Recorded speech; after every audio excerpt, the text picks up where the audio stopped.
오늘 우리가 함께 나눌 말씀은 히브리서 1장 17절로 19절 말씀 함께 나누겠습니다. 17절부터 함께 합독하겠습니다.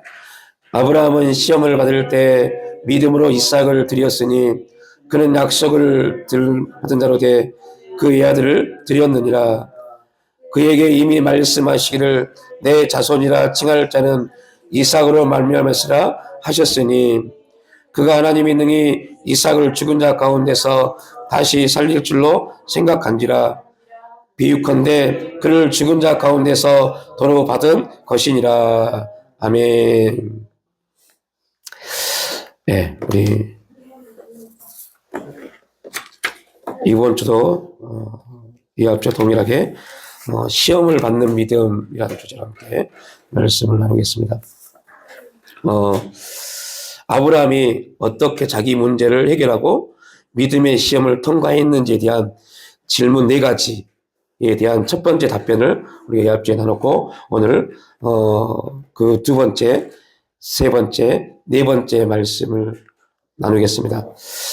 그 첫 번째 답은 믿음은 겸손히 복종하며 하나님 앞에 무릎을 꿇습니다 였습니다. 믿음이란 무엇입니까? 할 때 겸손히 하나님께 복종하며 하나님 앞에 무릎을 꿇는 게 믿음이다라는 부분을 나눴고, 오늘은 두 번째 답은 하나님의 약속을 받는 믿음과 또한 반드시 하나님의 명령을 순종한다는 겁니다. 믿음은 하나님의 명령에 순종한다는 겁니다.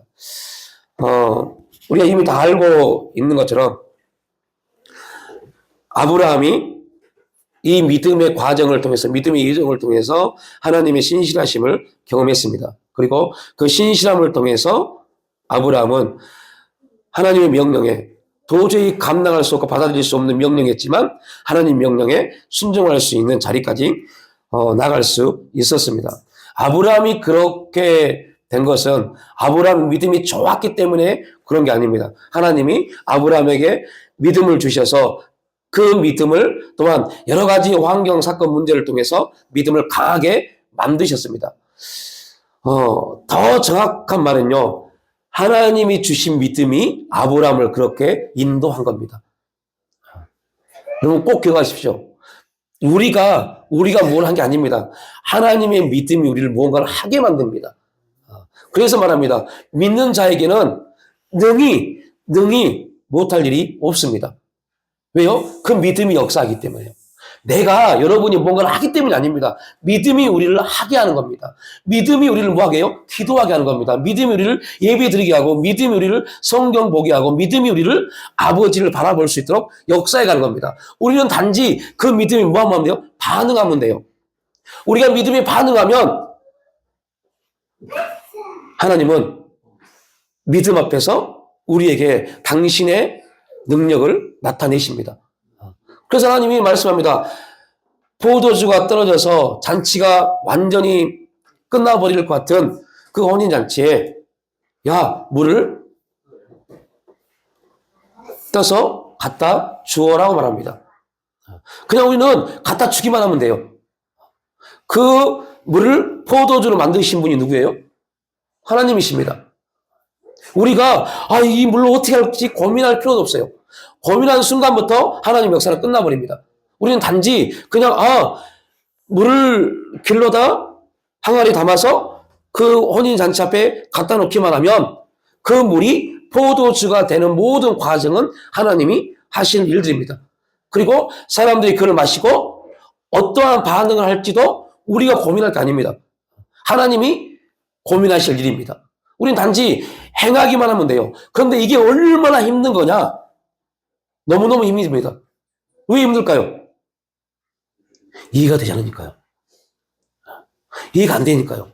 받아들일 수가 없습니다. 그래서 하나님이 그 믿음을 실제 믿음의 역사로 나타내기 위해서 우리에게 여러 가지 환경 사건들을 우리에게 나타내시고 그 환경 사건을 통해서 우리를 훈련해 가신 겁니다. 그래서 우리 이 앞주에 이런 말씀을 나눴잖아요. 하나님은 우리의 믿음을 강하게 만드시고 우리의 믿음을 검증하시기 위해서 환경을 주신 겁니다. 여러분, 학생들은 왜 시험을 봅니까? 학생들이 시험을 볼 때 선생님 저 시험 보고 싶어요 라고 말하는 학생은 한 명도 없습니다. 학생 선생님이 한 학기 동안 열심히 가르치고 나서 그 가르침에 대한 뭘 하게 계세요? 검증이요. 선생님이 검증을 하기 위해서 시험 문제를 내는 겁니다. 근데 그 시험 문제는 어디에서 내요? 자기가 가르쳤던 내용에서요. 그 내용에서 시험 문제를 내는 겁니다. 하나님이 우리에게 환경, 사건, 문제를 나타내실 때 그냥 우리와 동떨어진 일을 가지고 행하지 않습니다. 반드시 우리가 매일매일 경험하고 느끼고 갈등하는 내 삶의 현장 속에서 문제를 내십니다. 그래서 우리가 어떤 환경이 닥치고 어떤 문제가 생기면 다른 곳을 바라보면 절대 안 됩니다. 우리의 주어진 삶을 직시할 수 있어야 돼요. 그리고 거기서 하나님이 왜 이 환경을, 이 삶 가운데 이 환경을 주셨는지에 대한 우리의 물음이 계속적으로 나와야 돼요. 그렇지 않으면 우리는 도무지 순종할 수 있는 자리에 나갈 수 없습니다. 오늘 본문은 우리에게 이러한 질문을 합니다. 누가 하나님의 명령을 순종했습니까? 누가 하나님의 명령을 순종했습니까? 오늘 17절에 뭐라고 그랬어요? 약속을 받은 자. 약속을 받은 자들이 순종합니다. 여러분은 이 앞전에 제가 질문을 했죠. 여러분은 하나님 약속을 받은 자입니까? 하나님 약속을 받은 자입니까? 여러분, 이거는 굉장히 중요한 겁니다. 하나님의 약속들을 받은 자들만이 순종할 수 있습니다. 왜요? 그 약속은 반드시 우리 가운데 이루어질 것이니까요. 우리가 그 약속을 이루기 위해서 우리가 뭔가를 하는 게 아닙니다. 하나님의 그 약속을 이루실 거니까요. 우리는 단지 그 약속을 믿고 받아들일 수 없고 이해할 수 없는 환경임에도 불구하고 순종하는 겁니다. 그러면 우리의 이성은 이렇게 우리에게 말할 겁니다. 너 그 손해보는 짓거리를 왜 해? 라고요. 그 손해보는 짓을 왜 해? 이렇게 말할 겁니다. 그때 우리의 믿음이 이렇게 우리에게 또 말할 겁니다. 아니야. 하나님이 결코 우리에게 손해를 주시지 않으셔. 라고요. 이 두 가지, 우리의 이성이 우리에게 말한 것과 믿음이 우리에게 말한 갈등, 이 두 개의 갈등이 우리는 두 가지로 말합니다. 고민이라고 말합니다. 또 하나는 영적 전쟁이라고 말합니다. 우리의 생각 속에서 우리 이해적 사고가 우리에게 말합니다. 그 손해보는 짓을 왜 해? 라고 합니다. 믿음은 말합니다. 결코 하나님은 손해를 주시지 않으셔. 라고 말합니다. 이 두 개의 사고가 계속 우리의 생각을 짓눌러 옵니다. 그리고 우리는 여기서 선택을 해야 돼요. 선택을 해야 돼요. 그러나 거의 대부분의 사람들은 뭘 선택해요? 손해보는 짓이구나. 이거 손해보는 거구나. 그러면 지금 하면 안 되구나.를 선택합니다. 이유는 우리가 그동안 제대로 훈련을 받지 않았어요. 훈련을 제대로 받지 않았어요.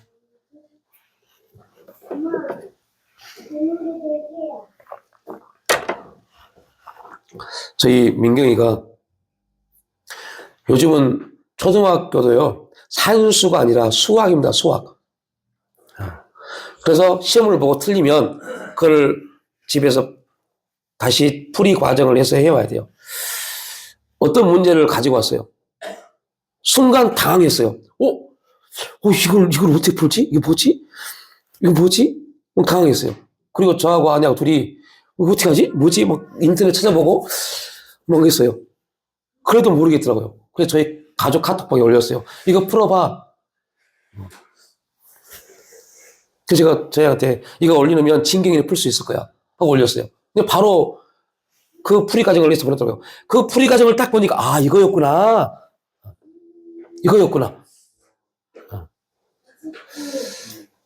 그 문제를 저희가 초등학교 때 배웠을까요? 안 배웠을까요? 아마 배웠을 겁니다. 그러나 시간이 지나면서 잊어버렸어요. 그래서 그 문제를 딱 볼 때, 알긴 알아요. 보기는 그 공식, 그 문항을 봤기 때문에, 그래, 이거구나. 그런데 도무지 이거구나 한 다음에 앞으로 나가진 않아요. 자, 이걸 왜 말씀드리냐면요. 우리 믿음이 그러합니다. 우리 신앙이 그러합니다. 알아요. 알고 있어요. 이게 아무것도 중요하잖아요. 못 푸는데 어떻게 해요? 문제를 딱 보고, 아, 이거 하나님의 뜻이구나. 이거는 누구나 다 말합니다. 근데 더 중요한 게 뭐냐? 왜 하나님의 뜻이 지금 지금 이 상황 가운데 이렇게 왔는지에 대해서 우리가 풀 수 있어야 돼요. 지금 왜 이 환경, 이 상황 속에서 이 문제가 왔지? 이 부분이 이해가 되지 않냐면 우리는 앞으로 순종하는 자리에 나갈 수 없습니다. 그동안 우리는 하나님의 뜻을 구하는데 기도했다면 지금은 그 뜻, 하나님이 그 뜻을 왜 지금 이 상황 가운데 주셨을까를 고민해야 돼요. 우리가 뭐 했다면요? 성장해 가고 있다면요. 왜 지금 이 상황 가운데서 이 문제를 주셨을까? 그러면 나는 이 문제에 대해서 어떻게 반응해야 될까? 어떻게 반응해야 될까? 하나님이 이 부분을 주셨으면 분명한 것은 이 물음에 대한 질문에 대한 확실한 여러분의 답은 가지고 있어야 돼요. 왜요? 우리에게 주어진 모든 상황은, 모든 환경은 누가 주셨다? 하나님이 주셨다. 이 훈련은 이미 됐을 거라 봅니다. 그러니까 하나님 왜 주셨습니까? 하는 기도는 이제 할 필요 없어요. 하나님 이 환경을 왜 주셨어요? 라는 기도는 하나님이 나의 모든 삶에 있어서의 환경 상황을 하나님이 개입하셨다. 하나님의 섭리다는 것이 믿어지지 아니하면 하나님이 왜 주셨습니까? 왜라는 질문을 해야 돼요. 그러나 지금 여러분들은, 저와 여러분은 우리 인생 가운데, 우리 삶 가운데, 우리 가정 가운데, 우리 자녀들 가운데 있는 모든 문제를 누가 섭리하셨다? 하나님이 하셨음을 이제 인정하는 단계까지 왔을 거라고 봅니다. 그렇다면 이제부터는 왜가 아니라 내가 어떻게 반응해야 됩니까? 가 돼야 돼요. 하나님이 이 환경을 주셨는데, 이 상황 가운데, 지금 이 상황 가운데 이 문제를 주셨는데 내가 어떻게 반응해야 되죠? 여러분, 우리의 반응에 대한 기도가 되셔야 돼요. 아브라함아, 너 기쁘지? 네 부인 사라의 모든 근심, 사라의 근심은 누구의 근심이에요? 아브라함의 근심이죠. 사라의 근심이 뭐였습니까? 하갈과 이스마엘이요. 하나님이 네 쫓았잖아요. 모든 내부적인 거 다 막아주셨잖아요. 내부적으로 이삭을 낳았잖아요. 이삭이 자라면서 아빠, 엄마 할 때 얼마나 기쁘겠어요. 모든 외부적인 요인 차단, 내부적으로도 얼마나 평안합니까? 하나님이 약속이 이삭을 통해서 이루어졌습니다. 얼마나 기가 막힙니까? 근데 하나님이 갑자기 엉뚱하게 생뚱맞게 와서 아브라함아, 또 하나 기대했을 겁니다. 또 뭐가 있지? 뭘 주시려고 그랬지? 그런데 하나님이 말씀합니다. 네 독자 이삭을 나에게 제물로 바쳐라. 아브라함이 거기에 대해서 무슨 소리세요? 라고 말하지 않습니다. 왜 그럴 수 있었을까요? 믿음은 우리의 편에서 고르고 선택하지 않기 때문에 그럽니다. 아브라함의 편에서 뭔가를 고르고 선택하지 않습니다. 믿음은 오직 하나님을 사랑할 뿐만 아니라 우리의 생사복을 주장하시는 하나님, 그 하나님께 나가는 것이 믿음이기 때문에. 그렇기 때문에 하나님이 아브라함아, 네 독자 이삭을 나한테 바쳐라 했을 때 아브라함의 첫 번째 사랑은 아브라함도 아니고 이삭도 아니었습니다. 하나님이었습니다. 어떻게 이러한 일이 있을 수 있었을까요? 어떻게 아브라함은 자기의 첫 번째 최우선의 삶에 하나님을 둘 수 있었을까요? 이것이 우리의 가장 중요한 또한 질문이 돼야 돼요. 우리 신앙이 돼야 돼요. 하나님의 명령에 순종하는 믿음은 약속의 성취의 방법을 하나님께 맡긴다는 겁니다. 그게 무슨 말입니까? 아브라함은 알고 있었어요. 나와 사라를 통해서 태어난 독자를 통해서, 그 아들을 통해서 하나님이 창세기 15장에 보여준 무별의 역사를 이루실 것을요. 그러면 아브라함은 독자 이삭을 제물로 바쳐도 여러분, 이거는 또 기억하고 계시죠? 그 당시에 어떠한 제사의 제물이 있었어요? 인신공양이요.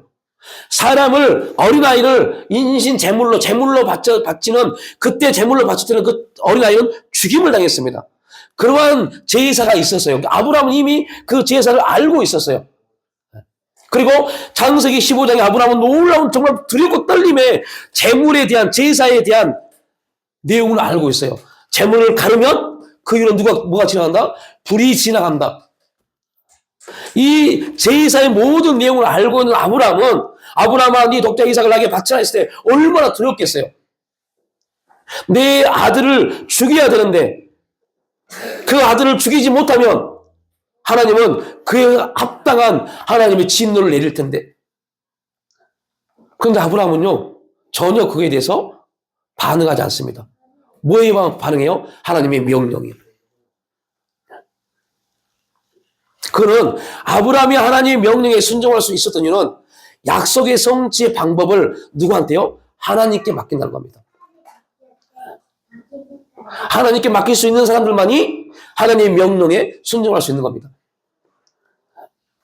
하나님이 그 일을 명령하셨다면 하나님은 그분이 하고 계신 일이 무엇인지 아시며, 그러니까 이게 놀라운 겁니다. 하나님이 지금 우리에게 뭔가를 요구하실 때 그때 놀라운 것은 하나님이 지금 무언가를 하고 무엇을 하고 계신지를 누구는 알아요? 하나님을 아세요. 누구는 모르는데요? 우리는 모르는데요. 그래서 우리가 모르니까, 하나님의 역사를 모르니까 우리는 이렇게 말합니다. 하나님, 지금 내 상황이, 내 환경이 이러한데, 이렇게 힘들고 어려운데 뭘 또 요구하세요? 우리는 이렇게 기도합니다. 그런데 하나님은 우리의 그 기도에 대해서는 일절 반응하지 않습니다. 왜요? 하나님이 하시는 일, 그 일은 우리에게 반드시 좋은 일이니까요. 미래에 희망과 소망을 주는 것이니까요. 그래서 하나님은 하나님이 하고 계신 일이 무엇인지 아시기 때문에 합력하여 선을 이룰 수 있는 것이 또한 믿음입니다. 그래서 우리 믿음이 하나님께 반응하면 이 일을 하나님의 명령에 대해서 우리는 합력할 수 있습니다. 근데 우리의 믿음이 하나님을 반응하지 못하고 우리의 이성과 우리의 경험이 반응하기 시작하면 우리의 믿음은 하나님께 어떠한 일도 하지 못합니다. 왜요? 손해보니까요. 모든 걸 다 잃어버릴 수밖에 없는 그러한 상황과 환경으로 보여주니까요. 이것이 하나님을 믿는 사람과 자신을 믿는 사람의 현저한 차이입니다.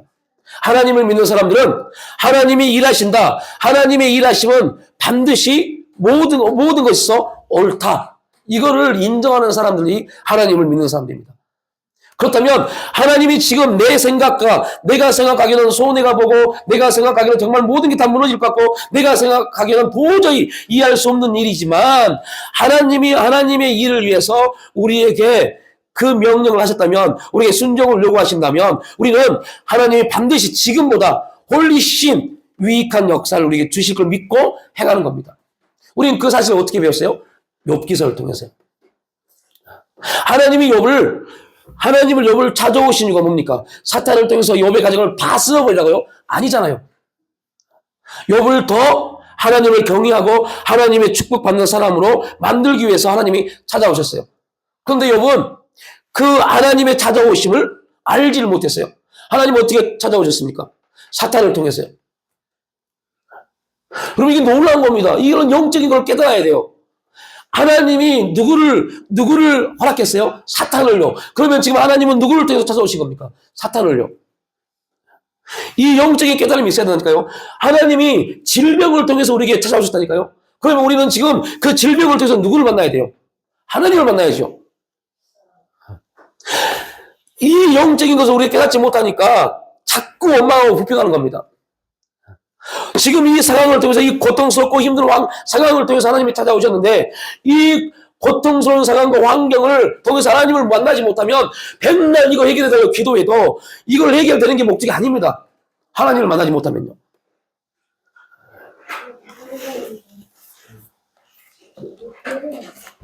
그래서 우리는 알고 있어요. 이미 성경을 통해서 알고 있는 사실입니다.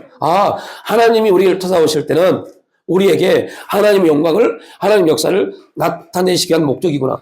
그렇다면 우리가 거기서 어떻게 반응할 것인가? 지금 우리의 상황이요, 우리 환경이요, 이것이 우리를 발목을 잡으면 죽을 때까지 하나님과 관계는 계속 깨집니다. 그것이 죄인지 모릅니다.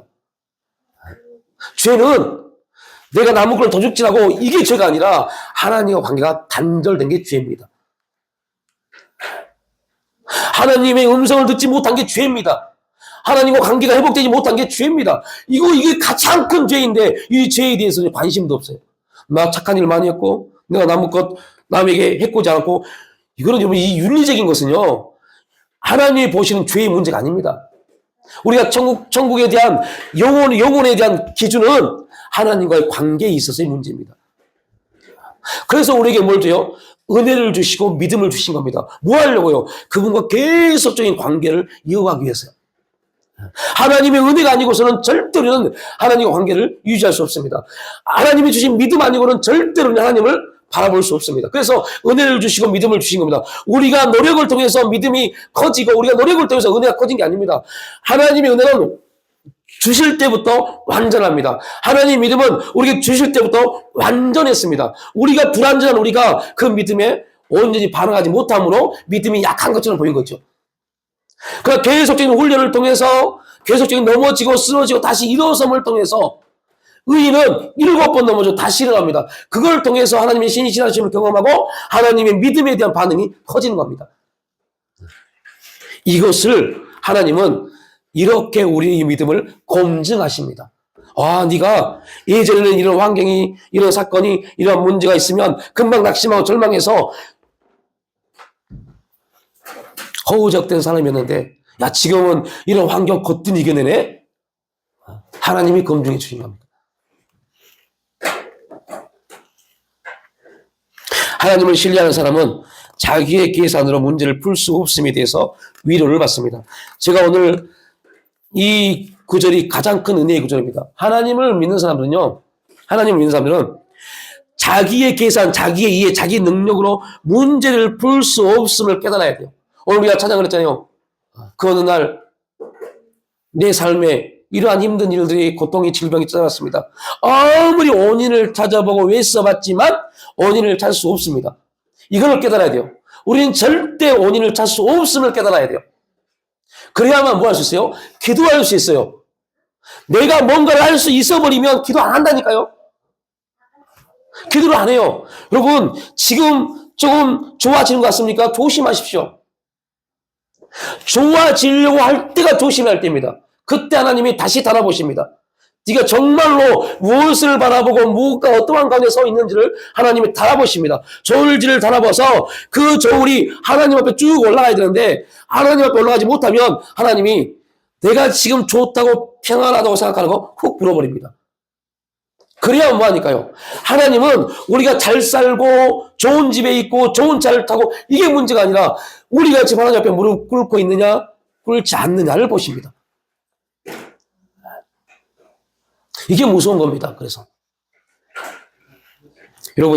저와 여러분이 하나님 앞에 무릎을 꿇고 있다면 꼭 기억하십시오. 하나님 우리에게 가장 좋은 것으로 역사해 주시는 분입니다. 그래서 하나님은 우리 어떻게든 주 앞에 무릎 꿇게 만드시려고 우리에게 여러 가지 환경들을 만들어 가십니다. 그리스도인은 하나님이 계시하고 명령하신 뜻을 할 때 평안을 갖습니다. 혹 이해하지 못한다더라도 그 명령이 하나님에게서 온 것이기 때문에 우리는 그것을 받아들일 수 있습니다. 이것이 믿음의 원리입니다. 세 번째, 아브라함이 어떻게 자기 문제를 해결하고 믿음의 시험을 통과했는지. 믿음은 답이 보이지 않는다에도 순종합니다. 이게 이제 또 우리에게 던져주는 질문입니다. 믿음은 아무런 답이 안 보여도 어떻게 할지 몰라도 순종하는 겁니다. 왜요? 왜 그러냐? 이미 우리는 알고 있어요. 저 문구요. 예수 그리스도께서 해답이십니다. 그러니까 우리는 답이 안 보여도 순종해야 돼요. 왜? 이미 답이 우리 가운데 있으니까요. 여러분이 예수를 믿는다면 그게 답입니다. 예수를 믿는다면 그 예수님이 우리에게 답입니다. 그래서 우리는 답이 안 보여도 순종할 수 있는 겁니다. 왜요? 이미 그 답이 우리 가운데 있기 때문이에요. 그래서 여러분들, 제가 예전에, 지금은 청년들이 돼가고 있죠. 저 아이들 그 공방에서 한 몇 주간을 보면서요. 초등학교 수학 문제를 만들어서 같이 푼 적이 있어요. 근데 도저히 어떤 거는 못 풀겠더라고요. 못 풀 때는요, 하나의 또 다른 방법이 있어요. 어떻게 할까요? 답을 먼저 보는 겁니다. 그리고 그 답을 가지고 유치해 가는 겁니다. 답을 가지고 유치해 가서 공식을 풀어보는 겁니다. 그러면 돼요. 그런데 여러분, 이 놀라운 공식을 우리는 이미 가지고 있어요. 우리 인생의 모든 해답은 나에게 있는 것도 아니고 이 세상에 있는 것도 아니고 부모에게 있는 것도 아니고 남편, 아내, 자녀 아닙니다. 예수 그리스도 안에 있습니다.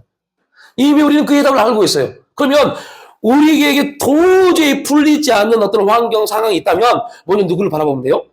해답이신 그리스도를 바라보면 돼요. 그리스도를 통해서, 예수님을 통해서 우리의 삶을 쫙 돋보기처럼 보시면 해답이 보입니다.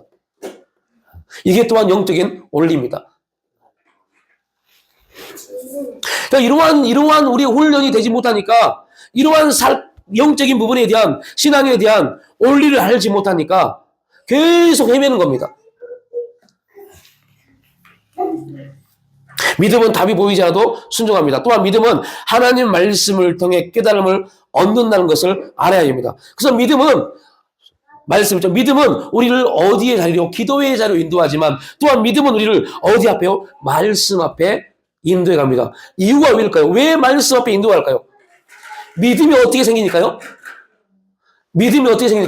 말씀을 들음으로요. 말씀을 들음으로 믿음이 생기니까, 믿음은 알아요. 나를 통해서 믿음이 강한 역사를 나타내기 위해서는 내가 어디 가야 돼요? 말씀 앞으로요. 그래서 믿음 우리는 말씀 앞으로 인도해 가는 겁니다. 그래서 여러분들 기억해야 돼요. 여러분의 믿음이 진짜 믿음, 강한 믿음이 되려면 말씀 앞에 무릎 꿇어야 돼요. 말씀을 읽어야 돼요. 믿음은요, 반드시 우리를요, 말씀 앞에 무릎 꿇게 합니다. 말씀 보게 합니다. 그야만이 그 믿음이 강해지니까. 여러분들, 믿음은 죽어 있는 게 아닙니다. 믿음은 생물학적으로 살아있습니다. 살아있는 역사입니다. 믿음은 그 자체로 엄청난 능력과 생명을 가지고 있습니다. 그래서, 그런데 중요한 게 있어요. 그 믿음은 그 자체로 엄청난 생명력과 능력을 가지고 있는데, 믿음은 스스로 역사하지 않습니다. 믿음은 반드시 하나님이 자녀에게 심어준 하나님의 자녀를 통해서만 역사합니다. 이해가 되시죠? 그래서 여러분이 믿음에 반응하지 않으면 아무 일도 일어나지 않습니다. 아무 일도 일어나지 않습니다.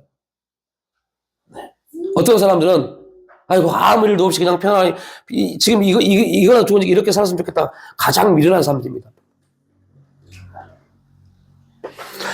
반드시 믿음이 있는 사람들은 계속적으로 우리의 삶 가운데 일들이 일어나야 돼요. 일들이 일어날 수밖에 없어요. 어떠한 것이든지 계속적인 대인관계, 물질관계, 우리 영혼의 문제, 육체의 질병, 가족의 문제, 자녀의 문제, 여러 가지 문제들이 계속 일어날 수밖에 없어요. 믿음이 역사하고 있으니까요.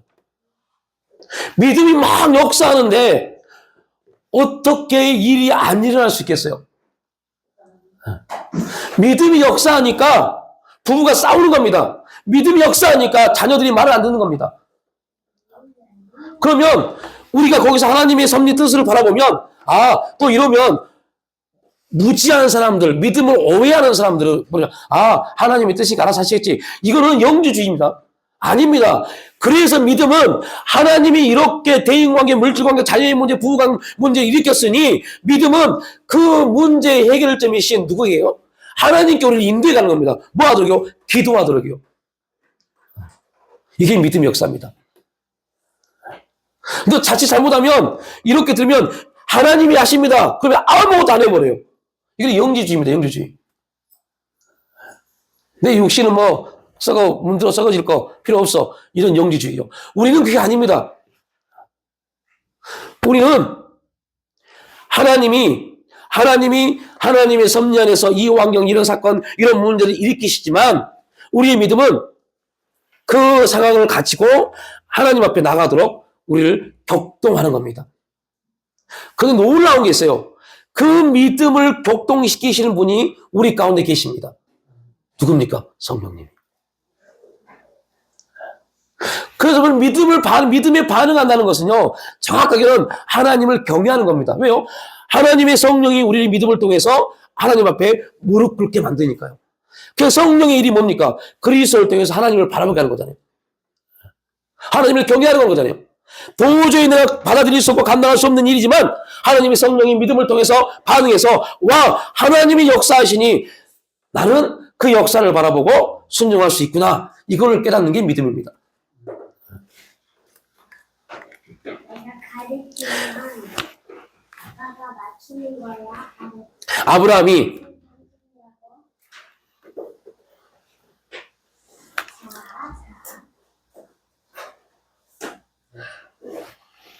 하나님을 이해하지 못하고 하나님을 받아들이지 못했다면, 다시 다른 말로 표현하면 하나님은 아브라함의 사랑만 아니라 영적인 이해를 또한 시험하셨습니다.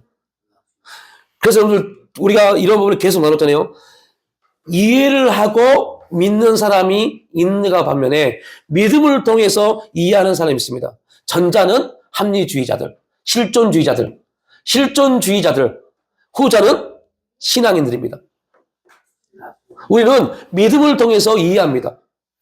도저히 이해할 수 없는 일을 하나님은 아브라함에게 명령하셨습니다.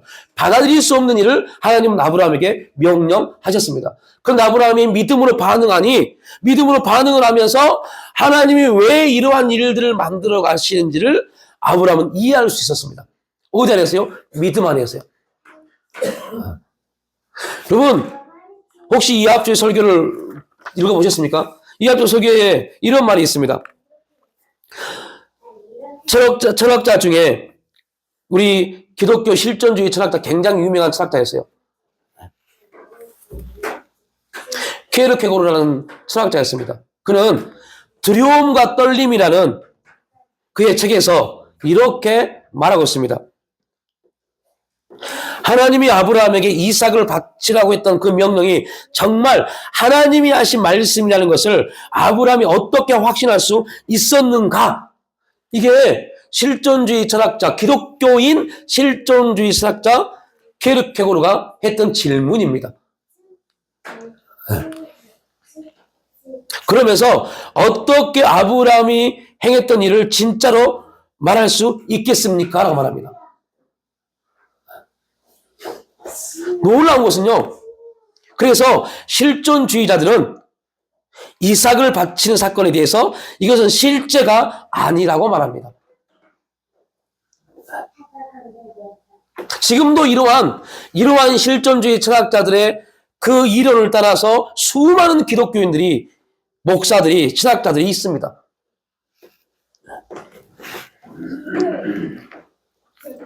그래서 이합주의 설교에 이렇게 적어놨죠.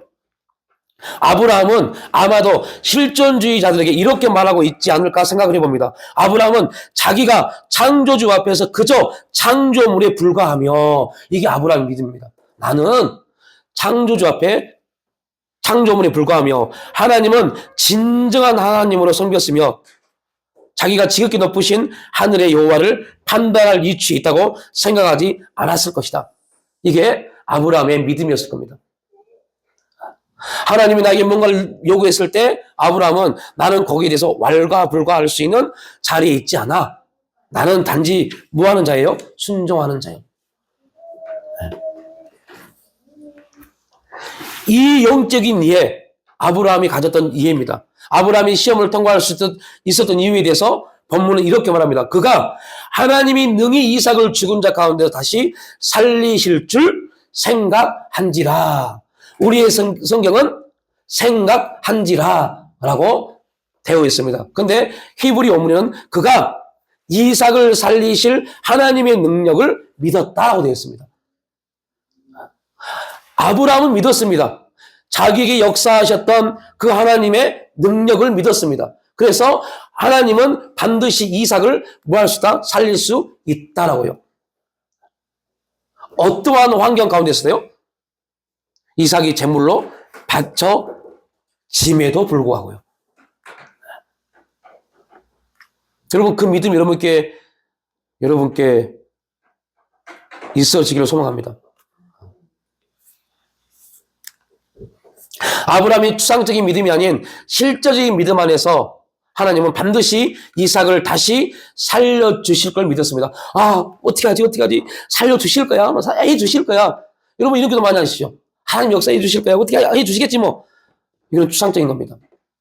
이 추상적인 믿음은요, 오히려 우리를 절망 가운데 빠뜨립니다. 그래서 여러분들은 많이 이러한 경험을 하셨을 겁니다. 기도하고 낙심하는 일이요. 기도하고 절망하는 일이요. 이거는 이거는 여러분 죄송한 말이지만 그 기도할 때의 믿음이 추상적이라고 그래요. 너무 추상적으로 하나님을 바라보고 기도해서 그래요. 믿음은 계속 말씀입니다. 이걸 꼭 기억하라고 했죠. 믿음은 결과를 말하는 게 아닙니다. 다 따라하십시오. 믿음은 결과를 말하지 않는다. 여러분, 믿음은 결과를 안 본다니까요. 결과는 누구의 소관입니까? 하나님이요. 하나님의 소관인데 왜 내가 거기 결과에 대해 왈가불가합니까? 그래서 저도 마찬가지입니다. 기도하고 기도에다 응답이 없으면 이거 지금 돼야 되는데, 이건 여러분들 그때 기도할 때 내 믿음이 온전한 믿음에 반응한 게 아니라 추상적인 믿음, 이론적인 믿음, 이 세상이 갖고 있는 신념적인 믿음을 가지고 기도해서 그래요. 결과에 대해서 내가 반응해 버립니다. 이건 올권입니다. 올권. 교만입니다. 결과는 하나님께 있는데 왜 내가 거기에 대해서 왈가불가냐고요. 왜요? 추상적이라서요. 너무 추상적입니다. 하나님 그렇게 해주시면 이 환경에서 이렇게 좀 좋을 텐데, 그러면 참 감사할 텐데, 내가 다 만들어놔요. 이렇게 되면 참 감사하고 좋을 텐데, 그러면 이게 안 해주면 에이씨 뭐야 이거가 돼버리는 겁니다. 그리고 나 뭐가 잘못됐나? 가 돼버립니다. 계속 누구를 자책해요? 나를요. 그러지 마십시오. 이렇게 안 하려면 처음부터 우리의 기도의 믿음이 뭐 해야 돼요? 기도한 것에 대해서 감사해야 돼요. 내 믿음이, 저와 여러분의 믿음이 나를 어디로 인도했다? 기도의 자로 인도했구나에 대해서, 내가 그 믿음에 순종했구나에 대해서 감사하셔야 돼요. 결과는 누가요? 하나님이 하나님 때 가장 합당하게 역사하신 분이 하나님이십니다. 우리는 단지 뭐에 대해서요? 믿음이 나를 어디로 인도했다? 기도의 자리로 인도했구나. 나는 뭐 했구나? 순종했구나. 지금 이 자리에, 예배의 자리에 우리의 믿음이 나를 인도한 겁니다. 나는 뭐 했어요? 그 믿음에 순종한 겁니다. 나는 예배를 드리기 위한 순종의 자리에 나온 겁니다. 하나님은 그 예배의 시간에 네가 어떠했냐가 아니라 네가 어떤 마음이나 어떤 모습이나 이거보다 먼저 네가 순종함으로 이 자리에 나왔구나를 보시는 겁니다. 그래서 우리는 예배의 드리러 가는 것이 아니라 하나님이 우리를 예배의 자리로 부르셨기 때문에 순종의 자리로 나가는 겁니다. 이것만 가지고도 감사가 되는 겁니다. 순종할 수 없는 존재인데, 지금 내 환경과 상황이 도저히 순종할 수 없는 상황이고 환경인데, 그런데 내 안에 있는 믿음이 나를 이렇게 격동해서 주 앞에 예배의 자리로 나갔구나, 순종했구나. 이거 하나만 가지고도 엄청난 오늘 이 시간에 하나님께 올려드린 시간입니다. 주일인데 피곤해 죽겠는데, 이거는요 믿음도 아니고 뭣도 아닙니다.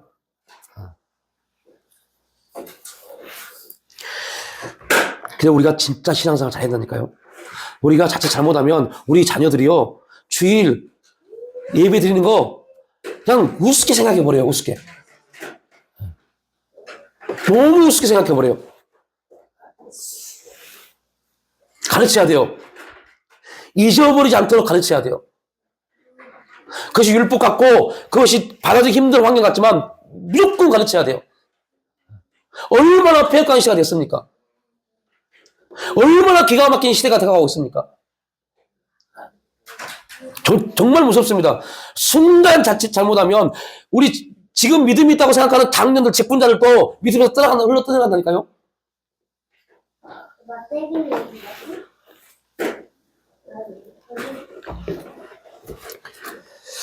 실제적인 믿음 안에서 하나님은 반드시 이삭을 다시 살려주실 걸 믿었습니다. 이 믿음이 아브라함으로 하여금 아들 이삭을 제물로 바칠 수 있게 하였습니다. 이것이 하나님께서 오늘 우리에게 요구하시는 믿음입니다.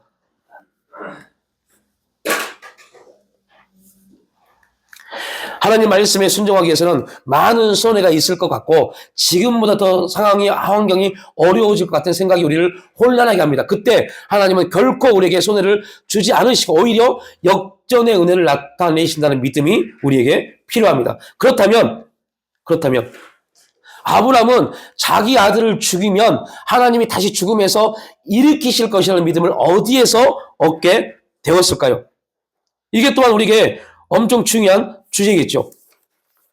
어디에서 이 해답을 얻었을까요? 아브라함은 이삭의 출생을 통하여 하나님의 진실하심을 경험했습니다. 결코 아이를 잉태할 수 없는 사라가 하나님 말씀대로 잉태하였고 이삭을 출산하였습니다. 바울은 이 문제를 이렇게 해석합니다. 아브라함이, 우리 함께 읽습니다. 시작. 아브라함이 바랄 수 없는 중에 바라고 믿었으니 이는 내 후손이 이같으리라 하신 말씀대로 많은 민족의 조상이 되게 하려 하심이라.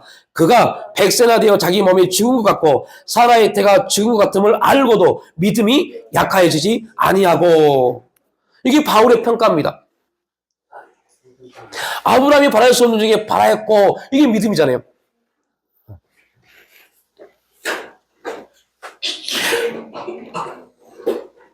이것이 아브라함이 하나님에게 생명과 죽음을 주장하는 능력이 있다는 것을 믿었다는 것을 말해줍니다. 생사화복의 주권은 누구한테 있어요? 하나님께. 절대 우리에게 있지 않습니다. 여러분 열심히 일하면 부자 될 것 같죠? 천만의 말씀입니다.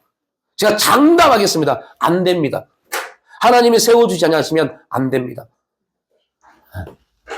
그래서 우리는 하나님을 의지하는 겁니다. 하나님을 붙잡는 겁니다. 여러분 지금 사회가 혼란스러우니까요. 이 지금 심각한 어떤 한 문제가 지금 언론에서 방영되지 않습니다. 이번 수능 끝나고 수능 본 학생 3명이 자살했습니다.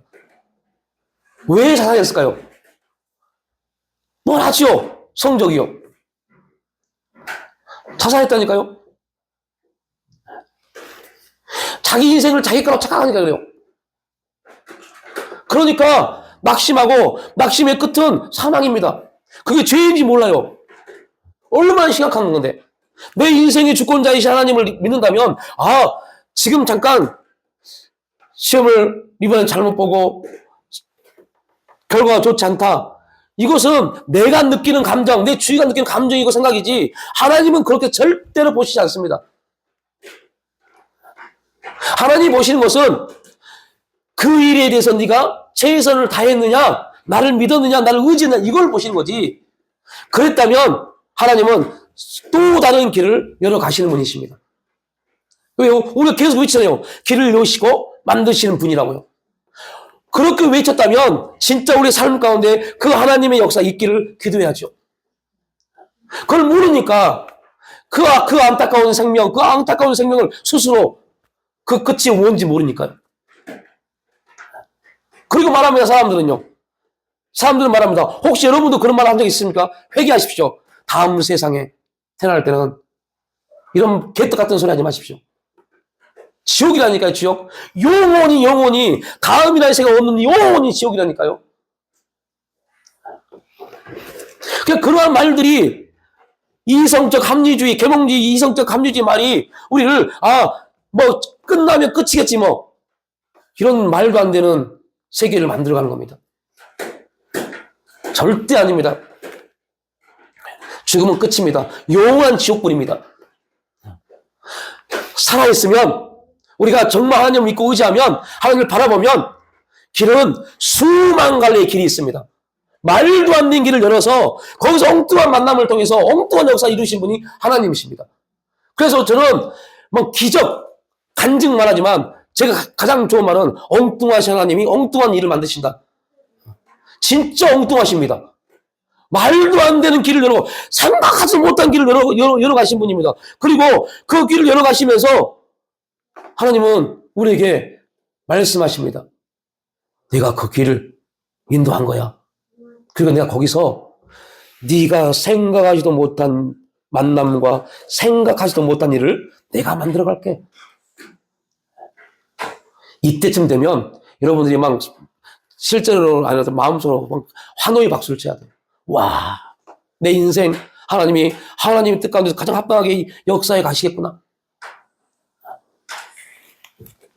어제 저희 가족들이 다 모여서요, 뭔가를 했어요. 게임인가 했어요. 게임을 하다가 제가 이런 말 했어요. 아빠 고등학교 때 아빠 첫 번째 꿈이 요리사였어. 다 뻥뻥 터져요. 뭔 소리야, 아빠 고등학교 꿈이 깡패였다며. 여러분, 제 인생이 그런 인생이었습니다. 볼품없는 인생, 뭐가 될지 모르는 인생. 여러분, 고등학생 꿈이 깡패가 꿈이라는 게 그 인생이 어떤 인생이겠어요? 그 고등학교 때 어떤 인생을 살았겠어요? 지금 이 자리에서 이러한 은혜를 나눌 수 있는 그러한 인생이 아니었습니다.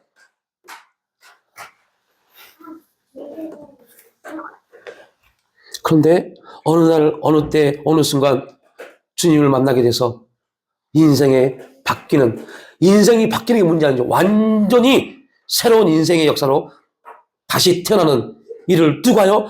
내가요? 제가 열심히 뭔가 했어요? 아닙니다. 하나님이. 놀라운 만남을 통해서요. 그 만남의 은혜 안에서 이런 사람을 만들어 가시는 겁니다. 여러분, 하나님이 이 일들 역사해 가십니다. 다 막혀버릴 것 같은, 막혀 있는 것 같은, 도저히 해결할 수 없는 것 같은 그런 막막한 상황 가운데 우리를 딱 내버려 두십니다. 그리고 하나님은 바라보고 계십니다. 아브라함이 이스마엘을 낳고 아브라함은 기뻤겠지만 하나님은 바라보고 계십니다. 네가 언제까지 그렇게 있나? 이걸 우리에게 적용시켜보면 막막하고 답답한 환경을 만들어 가십니다. 아무리 뭔가를 해도 풀리지 않는 것 같은 일들을 만들어 가십니다. 아무리 위해서봐도 원인을 찾지 못한 일들을 만들어 가십니다. 그리고 하나님은 계속해서 설교를 통해서 말씀을 통해서 환경을 통해서 우리에게 들리게 합니다. 기도해라. 야, 그건 기도할 문제야. 라고 말합니다. 근데 우리는 말합니다. 시끄럽고, 시끄러워. 에이씨, 누가 그걸 몰라? 다 알아. 말하지 마. 나 지금 기분 나쁘니까. 이렇게 하고 있습니다.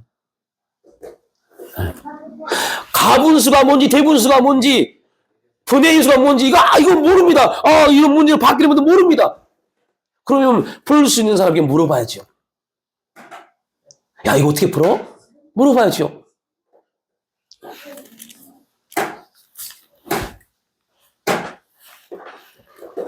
하나님이 찾아오십니다. 이 사람, 저 사람을 만남을 통해서, 역사를 통해서, 연결고리를 통해서 우리 인생을 조성해 가십니다.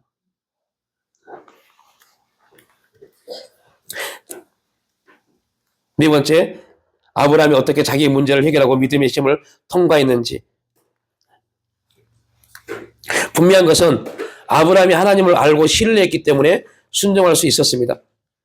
필립 휴즈는 이렇게 말합니다. 하나님과 올바른 관계를 누리고 있었기에, 하나님과 올바른 관계를 누리게 있었기에 아브라함은 하나님이 전적으로 거룩하고 의롭고 자유로우시며 하나님 자신에게 불성실할 수 없으시다는 것을 알고 있었습니다.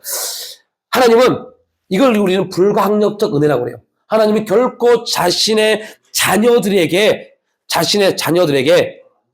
불성실할 수 없으십니다. 이게 엄청난 큰 은혜라는 것을 꼭 기억하십시오. 그래서 담대하십시오. 하나님은 우리에게 결코 불성실할 수 없다. 그럼 이건 반대말은 무슨 말이에요? 하나님은 결코 우리에게 성실할 수밖에 없다. 얼마나 기가 막힌 말입니까? 우리가 뭐라고 하나님 우리에게 성실하게 역사하세요. 그런데 하나님은 그러신 분입니다. 이유는 딱 한 가지입니다. 우리 안에 당신의 아들의 피가 있어요. 뭣도 아닌 우리에게 당신의 아들의 피를 딱 심어놓고 우리를 저희 말도 안 들어 하려다가 어이구 예수의 피가 있네? 라고 스스로 들어보신 분이 하나님이십니다.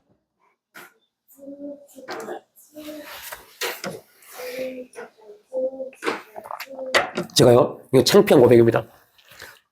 저 뒤에 앉아있어서 말하기 좋은데 어제 아침에 밥을 먹다가 저희 아들한테 야, 너희 학교 1년 선배, 초등학교 선배예요. 또 지금 거기서 또 만났더라고요. 야, 포르투갈 2부 간 다음에 어떻게 갔대? 라고 물어봤어요. 그런데 답변이 이렇게 해서 몰라! 갑자기 기분이 확 상하더라고요. 물어보지 못해? 갑자기 기분이 상해서 정말 기분이 너무 상했어요. 막 미칠처럼 상했어요. 교회 오는데요. 막 미칠 것 같더라고요. 가슴이 막 뛰면서, 어떻게 하지, 막 그랬어요. 그리고 교회 왔어요. 교회 와서, 교회 와도 그 분이 안 삭혀져요. 미칠 것 같더라고요. 그거, 그렇게 말해야 되나? 막 그런 생각이 막 날 짓눌러 오는데요. 교회 와서 너무 힘들어서 기도해서 하나님, 제 마음 좀 달래주세요. 미칠 것 같아요. 미칠 것 같은데요. 내가 어떻게 하죠, 주님? 그런데 주님은 엉뚱하게 답변하셨습니다. 내가 너 무릎 꿇게 하려고 한 거야. 그 아이가 저에게 반응한 거, 이게 문제가 아니라 하나님 그건 관심도 없어요. 나는 어디에 관심이 있고, 그거에 관심이 있고, 그것 때문에 내 분이 나는 거, 이게 관심이 있고, 나는 거기에 관심이 있어서, 그것 때문에 하나님 저 어떻게 돼요? 하는데 하나님은 전혀 관심이 없어요. 네가 어떻게 분이 났고 어떤 감정이 전혀 관심도 없어요. 그래서 여러분 꼭 기억하십시오. 내가 상처를 받고 하나님 그거 관심 없다니까요. 내가 저 사람 때문에 관심 없다니까요. 하나님 보낸 저 여자 때문에 내가 죄를 졌잖아요. 하나님 관심 없어요. 그냥 하나님은 너 왜 죄졌어? 누가 너에게 그걸 부끄러움이고 두려움을 누가 알겠어? 이거만 관심 있습니다. 하나님이 갑자기 그래요. 너 기도하잖아. 와, 그 말 한마디에 그렇게 행하고 왔던 내 모습이 얼마나 창피하고 부끄럽던지요. 아니, 왜 이렇게 치우겠지? 너무너무 창피하더라고요. 그것 때문에 감정이 상해서 아들인데, 그것 때문에 감정이 상해서 아들은 부모이기 때문에 마음껏 말하는 겁니다. 부모니까 이해할 수 있기 때문에. 그런데 나는 그걸 이해하지 못해서 막 감정이 상해서 뿔이 나서 그것 때문에 하나님 하고 있는 그 모습이 얼마나 창피하던지. 인간은 그럽니다. 인간은 자기 자녀일지라도요, 불성실합니다. 성실하지 못합니다. 내 감정이 우선이고, 내 생각이 우선이고, 내 마음이 우선입니다. 그래서 성경이 말합니다. 부모는 혹 그러할지라도 하나님은 결코 그렇지 않는다고. 그래서 저희는 우리 자녀들에게 꼭 각인시킨 게 있어요. 여러분도 꼭 하십시오. 야, 필요해? 네 친아버지한테 기도해서 받아 라고요. 우리는 양육자지 친부모가 아닙니다. 우리 자녀들의 친부모는 누구예요? 하나님이십니다. 그걸 가르쳐야 돼요. 네 친아버지에게 기도해. 네 친부모에게 기도해.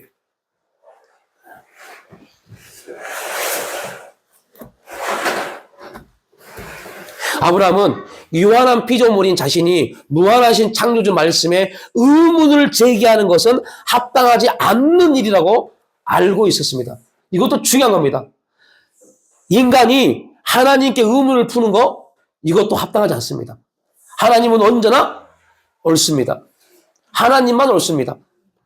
이것이 또한 우리의 믿음이 되셔야 돼요. 아브라함이 믿음으로 말미암아 순종할 수 있었다는 의미입니다. 이것은 또한 우리가 하나님을 알게 되고 하나님의 속성을 이해하게 되며 하나님이 거룩하심으로 하나님이 하시는 모든 일의 동기나 이 모든 것이 거룩하다는 것, 그리고 하나님이 전능하심으로 하나님의 구원의 능력이 미치지 못하는 것은 아무것도 없다는 것을 깨닫게 되면 우리도 아브라함처럼 순종할 수 있다는 것을 의미합니다. 하나님은 선하심으로 그 선하심에 대해서 로마서에서 바울은 이렇게 말합니다. 하나님을 사랑하는 자 곧 그 뜻대로 부르심을 입은 자들에게는 모든 것이 합력하여 선을 이룬다.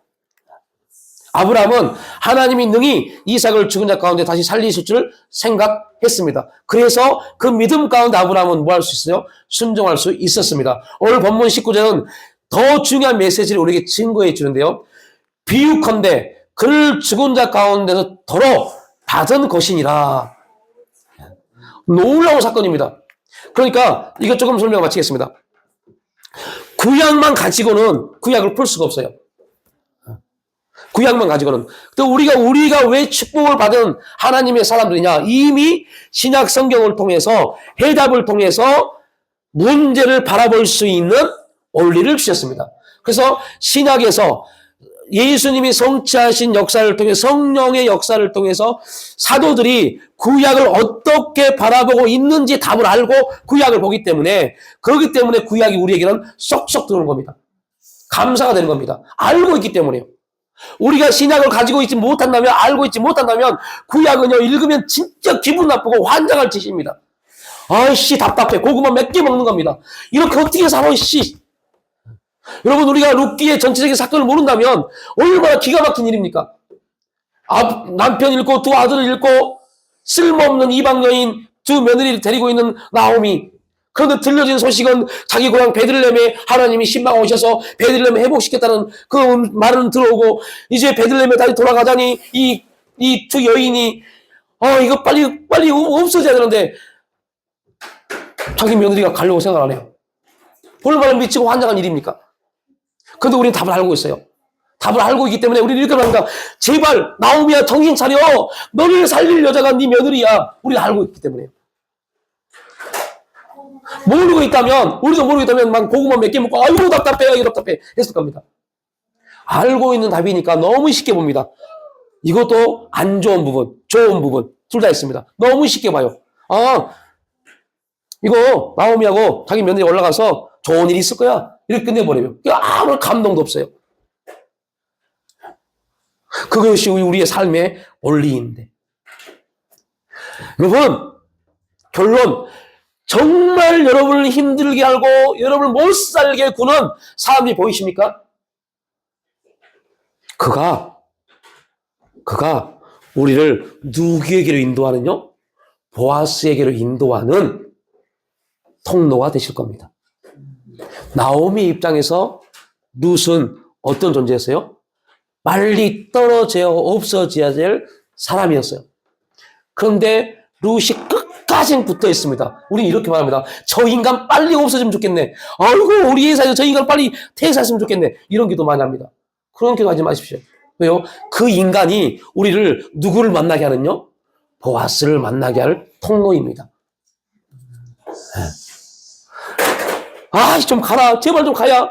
그 룻이 뭐라 합니까? 어머님, 그런 말씀하지 마십시오. 속도 모르고. 어머님 하나님이 나의 하나님이 되고 어머님 백성이 나의 백성이 될 것입니다. 나오미 얼마나 가슴이 찢어졌겠어요. 나 그 말 나 원하지 않아.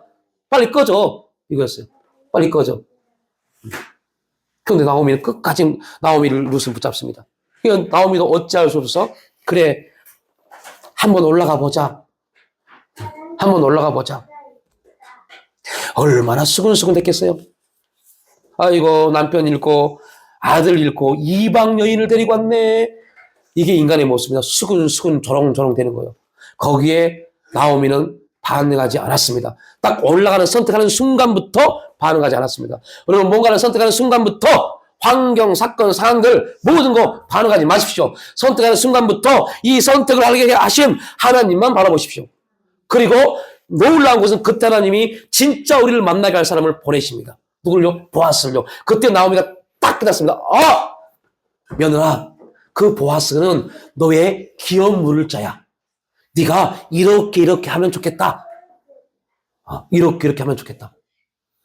얼마나 수치스러운 일입니까? 수치스러운 일입니까? 그런데 그 일을 행합니다. 그리고 결국 보아스와 룻은 결혼합니다. 그리고 보아스와 룻을 통해 태어난 아이를 성경은 이렇게 기록합니다. 나오미가 아들을 낳았다라고. 할렐루야. 얼마나 멋집니까? 이 일이 저와 여러분의 삶 가운데 실제가 되는 역사 있기를 주님의 이름으로 축복합니다. 아버지 하나님, 이 세상 가운데 우리의 믿음은 반드시 시험을 받습니다. 그 시험 가운데 넘어질 수 있고 낙심할 수 있고 절망할 수 있습니다. 그럼에도 불구하고 우리가 이제 말씀을 의지하여 성령을 의지하여 믿음에 반응함으로 하나님의 일하심과 역사하심을 경험할 수 있는 삶을 될 수 있도록 인도하여 주시옵소서. 오늘 아브라함의 삶을 통하여서 우리는 보았습니다. 그가 어떻게 믿음을 지켰고 주 앞에 나갔는지를, 이 역사가, 이 거룩한 은혜가 우리 가운데 나타날 수 있기를 원하고 바라고 기도합니다. 성령님 역사하여 주시옵소서. 감사드리올 때 예수님의 이름으로 기도 올려옵나이다.